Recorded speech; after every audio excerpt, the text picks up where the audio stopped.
Hey, Al Scott here. If you're like me, you need coffee. Lots of it. And you probably prefer it tastes good, too. Well, let me tell you about Darren's Coffee Company at darrenscoffee.com. Darren Marion is a natural entrepreneur who decided to leave his corporate job and strike out on his own, making great coffee. And Darren's Coffee is now delivering right to your door. Darren gets his beans direct from farmers around the world. All specialty, premium grade with no filler. Hey, the man just wants everyone to have a chance to taste this great coffee. darrenscoffee.com. Use promo code Scott and you get free shipping. darrenscoffee.com. Next up is our old friend Eli Clifton, now writing at The Intercept. Hi, Eli. How are you? I'm doing well. Thanks so much for having me. Very happy to have you back on the show. And so, by the way, what is your bio these days? I'm actually based at the Nation Institute, which is a few short blocks away from The Intercept. Okay, so good deal. Collaborate with them. Right on. And so here you have one with our other old friend, Ali Garib. And if I can only find it in this massive pile of tabs here, it's at The Intercept. Again, that's firstlook.org/The Intercept. And the article is Long March of the Yellow Jackets, How a One-Time Terrorist Group Prevailed on Capitol Hill. And it's about the Mujahideen-e-Khalq, and it'll be running tomorrow on, actually maybe in the top news today at antiwar.com. It'll probably be running tomorrow too. If you want to find it there.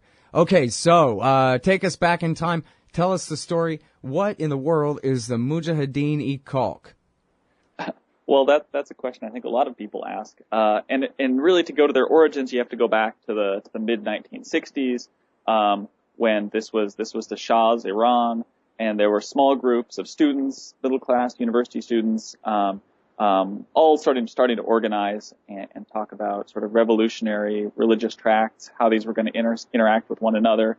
And a group came together under an Islamo-Marxist ideology, which was the initial group that formed the MEK, as they often go by, which means the Mujahideen-e-Khalq means Holy Wars of the People.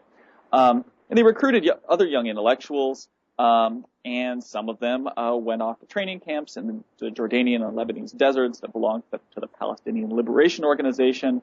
And in 1971, they started their attacks as they were against the Shah. They attacked a major power plant in Tehran. And by 1973 to 1976, they'd expanded this war against the Shah to the Shah's allies, who included the United States. And in those 3 years, from 73 to 76, the MEK actually assassinated 6 Americans. 3 were military, and 3 were civilian contractors with the American company Rockwell International. All of this takes us through to the revolution, where there's a falling out between them and Khomeini, and they have to leave Iran. Many of them are executed. Many of them go to Paris, and eventually a lot of them wind up in the Iraqi desert in an alliance with Saddam Hussein by the 1980s, where they actually take up arms against Iran. And their organization becomes more and more inward-looking. It becomes what some people describe as cultish, and really focused on bringing their leaders, Masoud Rajavi and Maryam Rajavi, to retake, as they put it, Iran, and they start to frame themselves as the democratic leaders, while at the same time making themselves wildly unpopular with people in Iran, because, as I say, they're fighting on the side of Saddam Hussein in the Iran-Iraq War. Needless to say, it doesn't work out so well for them. They're essentially used by Saddam to quell sectarian uprisings, including persecuting the Kurds. And by 1997, the State Department actually lists them as a terrorist group, leading them on a lengthy quest to get themselves off the terrorist list, which brings them in close contact with many U.S. members of Congress.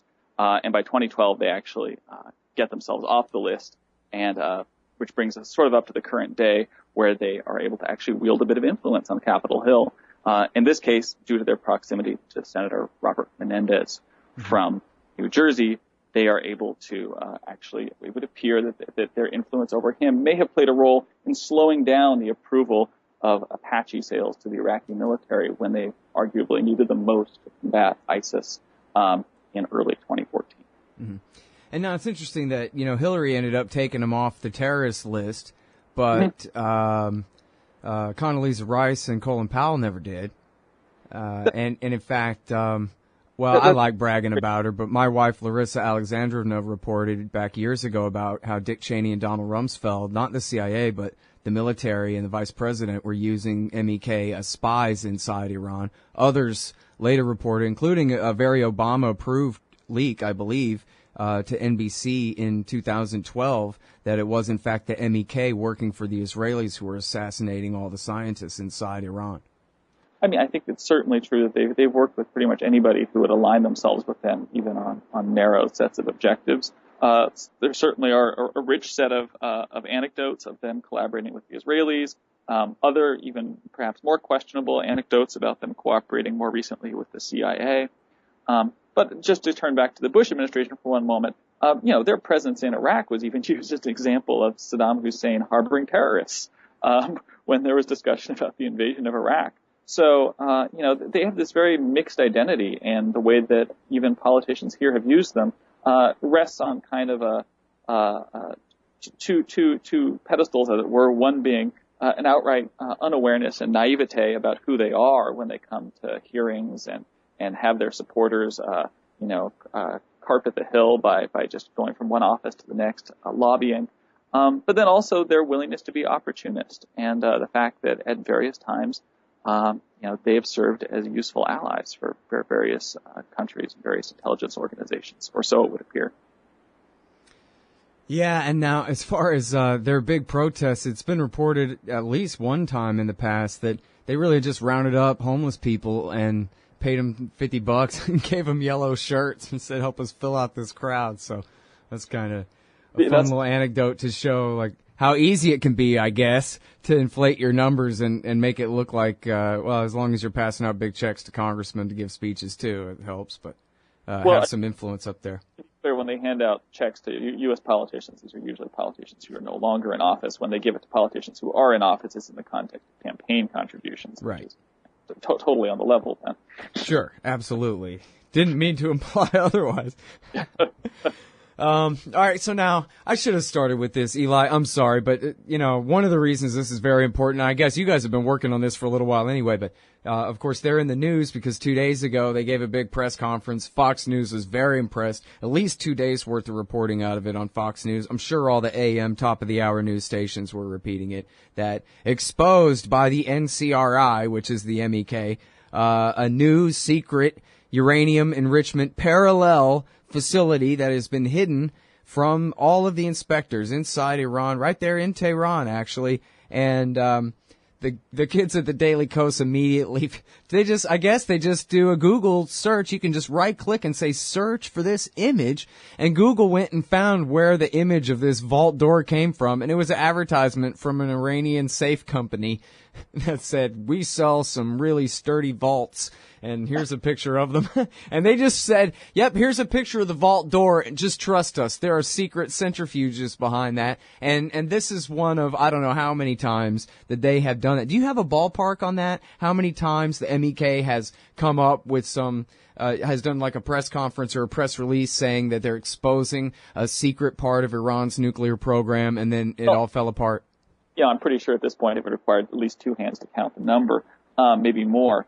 I would say in their defense that at times, the intelligence that they provided has been more accurate than other times. Part of the problem, though, is they always present it the same way, which is that they have this new, their breathless announcement about a new, Iranian secret nuclear facility, which either in past occurrences has already been reported on in some contexts, or in others, maybe it is some new information, but the way that they spin it, they tend to overplay their hands in terms of what it is they claim to have found.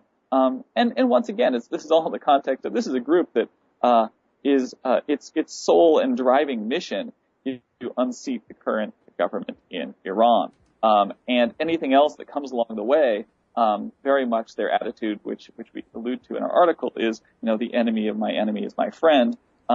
And that they pretty much the ends justify the means.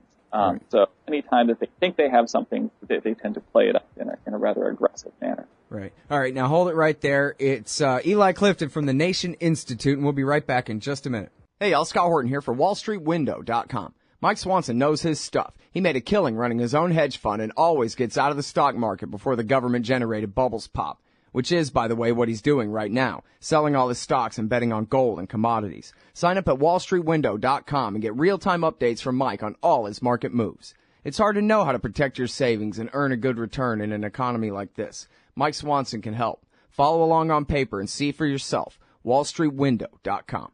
All right, you guys, welcome back. I'm Scott Horton. It's my show, The Scott Horton Show. Over at The Intercept, that's firstlook.org/The Intercept. They got one by our old friends Ali Garib and Eli Clifton. He spends most of his time at The Nation, but here he is writing at The Intercept. And this one's all about the MEK communist terrorist cult. Used to work for the Ayatollah, then they worked for Saddam Hussein, then they worked for Donald Rumsfeld, and then they worked for, I guess, Ehud Olmert, and now I guess probably they work for Netanyahu and or John Brennan. I don't know. Who do they work for now, mostly? Do you know? Well, I mean, in case I've presented an unsympathetic view of them, they would work for themselves. And, whatever flexibility they've had and who they've aligned themselves with, I think is largely a product of, that they have a very narrow set of self-interested goals. And they're open to collaborating with just about anyone who they think will, help them further them. Yeah. Well, that sure seems to be apparent here. Yeah. All right. Now, so, how was it that they got off the terrorist list?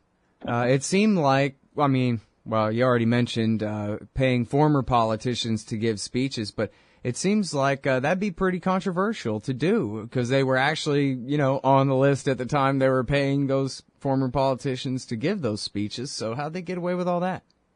Well, for the most part, when they funded former politicians, as it were, to give speeches often at their events in Paris, sometimes here in the U.S., everybody's understanding of it is the money is always transferred to them by groups that just happen to be supportive of the MEK, not the MEK itself, or by individuals who are supportive of it.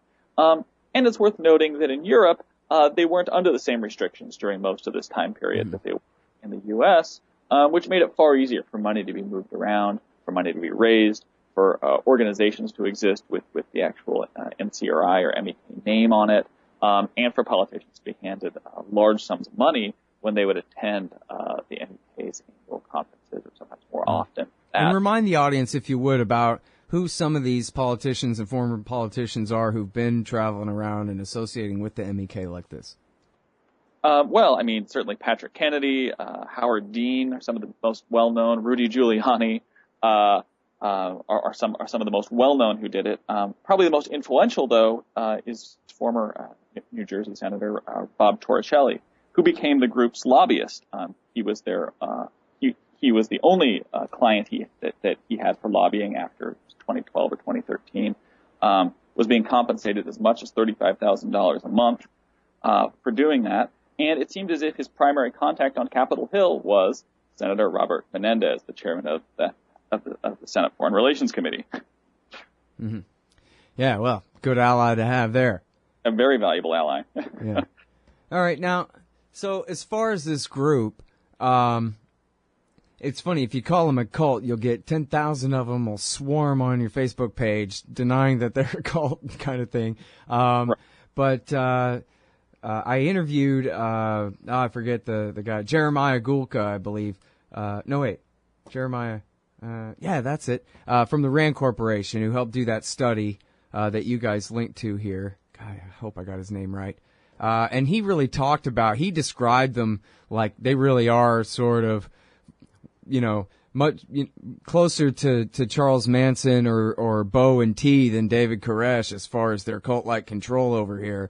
That, all their members are sworn to celibacy. They're grown adults, in their 30s, 40s, 50s. They have to raise their hand to ask permission to speak. And it's just, the most insane kind of comic book sort of group of weirdos in the world or something like that. What do you think of that?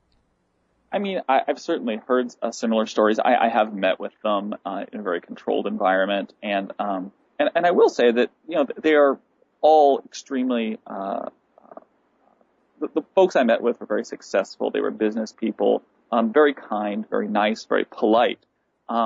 And I think it's worth, putting in sort of a sympathetic nod to them in that, this is a group who has sort of been a sad footnote often in history, in recent history.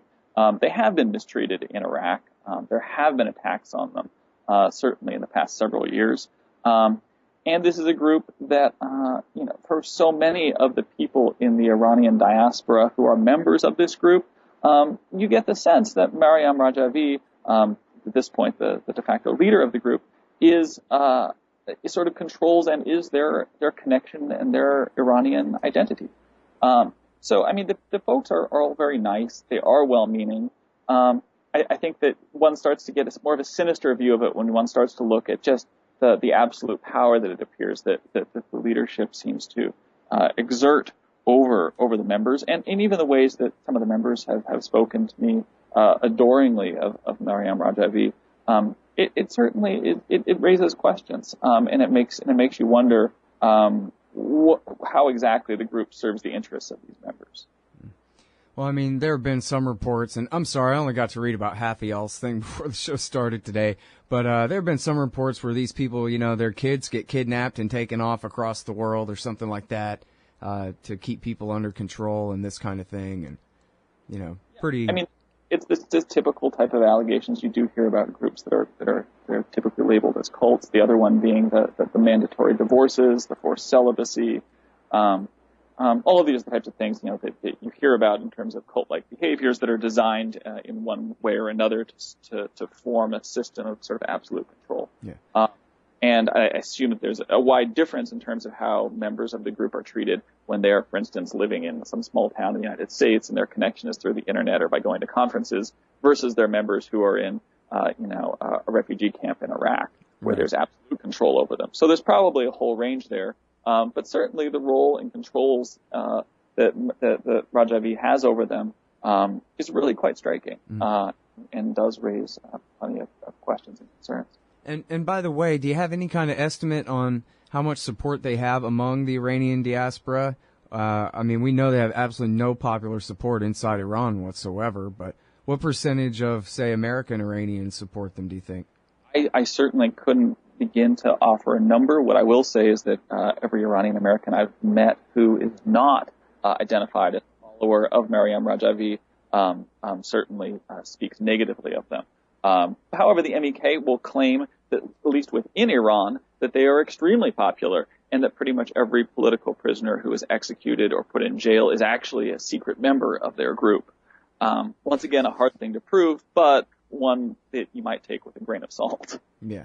Well, and of course, I understand what you're saying about how, hey, nobody's perfect and all that kind of thing, because, and I can sympathize with any Iranian exile who hates the Ayatollah. I hate all politicians. If I was Iranian, I'd hate the Ayatollah too, since he'd be my Ayatollah or ex-Ayatollah, that kind of thing. But then again, these guys are always trying to foment wars and seemingly at the behest of the Israelis undermine peace efforts with their bogus press conferences like what happened the other day and that kind of thing. So, they can mean well and be exiles trying to gin up controversy as best they can, and then I can resent them back for that, if not. But you're right. I don't want to just because the pattern of allegations against them is the same as the pattern of allegations against every so-called cult group doesn't mean that they're all guilty of all of those things. And I shouldn't, go around oversimplifying that kind of thing either.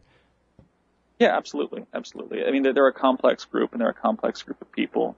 But their impact on U.S. policy has been rather consistent. And I think that right now they've exerted more influence than they ever have before, which is rather noticeable in that they seem to have actually perhaps played a role in influencing Robert Menendez to hold up the sale of Apache helicopters to the Iraqi military at a time when arguably the Iraqi military needed those Apache helicopters the most. Yeah, well, I wouldn't necessarily disagree with that, all things being equal, but it's an important story just for their role in it and all that kind of thing. But anyway, so I already kept you over, but thanks very much, Eli. It's great to talk to you again, and great piece of work here. I appreciate it. Thanks so much for having me. All right, y'all, that's Eli Clifton. He's at the Nation Institute, and here he is writing with Ali Gharib at firstlook.org/The Intercept, Greenwald's thing there, The Intercept. Long March of the Yellow Jackets, how a one-time terrorist group prevailed on Capitol Hill. Hey, y'all, Scott here. First, I want to take a second to thank all the show's listeners, sponsors, and supporters for helping make the show what it is. I literally couldn't do it without you. And now I want to tell you about the newest way to help support the show. Whenever you shop at Amazon.com, stop by ScottHorton.org first, and just click the Amazon logo on the right side of the page. That way the show will get a kickback from Amazon's end of the sale. It won't cost you an extra cent. And it's not just books. Amazon.com sells just about everything in the world, except cars, I think. So whatever you need, they've got it. Just click the Amazon logo on the right side of the page at ScottHorton.org, or go to ScottHorton.org/Amazon. Hey, y'all, run out and get a copy of Embedded Alive, First-Person Journalism in the United States of America, 2013 through 14 by Chris Braswell. The book takes a gonzo look at daily life in America, columns, informational letters, and other marketplace vigilance, a look at drug abuse culture and its marketing, and a series of contemplative and metaphysical essays. Get Embedded Alive, First-Person Journalism in the United States of America, 2013 through 14, in paperback, hardcover, and digital formats at fusepowder.com. Hey, y'all, Scott Horton here for Liberty.me, the social network and community-based publishing platform for the liberty-minded. Liberty.me combines the best of social media technology all in one place and features classes, discussions, guides, events, publishing, podcasts, and so much more. And Jeffrey Tucker and I are starting a new monthly show at Liberty.me, Eye on the Empire. It's just $4 a month if you use promo code SCOTT when you sign up. And hey, once you do, add me as a friend on there at scotthorton.liberty.me. Be free. Liberty.me.